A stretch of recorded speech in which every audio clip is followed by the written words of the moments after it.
Kings party অতীতে অনেকে চেষ্টা করেছেন। আমরা 2007-8 সালে দেখেছিলাম। এখনকার থেকেও তখনকার তত্ত্বাবধায়ক সরকার যেটা, সেটা অনেক বেশি শক্তিশালী ছিল।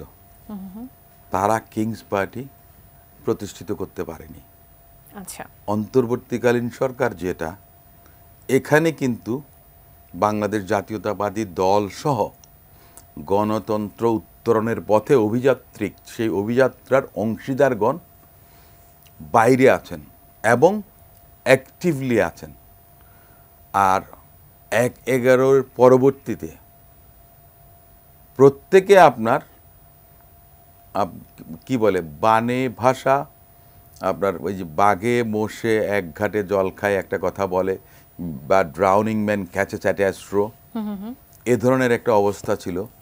কারোরই মানে আপনার নিঃশ্বাস ফেলার জায়গা ছিল না, বা নিঃশ্বাস নেবার মতো জায়গা ছিল না। এখন কিন্তু ব্রিদিং স্পেসটা আছে। সানবিট সব দিবে সামাল। সানবিট ম্যাজিক প্রেস ডিশওয়াশিং এর মাথা ঘোরানো সলিউশন।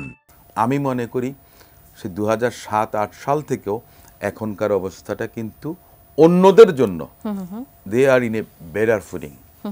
সে কারণে আমি বলছি যে এই কিংস পার্টি নিয়ে বিএনপির উদ্বেগের বিন্দুমাত্র কারণ নেই। আর দ্বিতীয় কথা হচ্ছে যে বিএনপি চায় যে নতুন নতুন রাজনৈতিক দল আসুক। আমাদের রাজনৈতিক সংস্কৃতির পরিবর্তন হওয়া উচিত। প্রত্যেকের অবদান আমরা আশা করি। দিন যত বেশি যাবে তত বেশি আপনার রক্তপাত হবে। উনি কেন এই কথাটা বললেন? স্থানীয় সরকার নির্বাচন যদি হয় তাহলে রক্তের বন্যাটা রক্তের সমুদ্রে পরিণত হবে। কেন পরিণত হবে? আমি একটা কথা বলি, স্থানীয় সরকার নির্বাচন হতে হলে আপনার every candidate is at liberty two contest the election. রাজনৈতিকভাবে দলীয়ভাবে আপনার জাতীয় পরিষদ, যেটা আমি বলি যে সংসদ নির্বাচন যেটা, সেটা সেখানে একজন করে প্রার্থী থাকবে চূড়ান্তভাবে।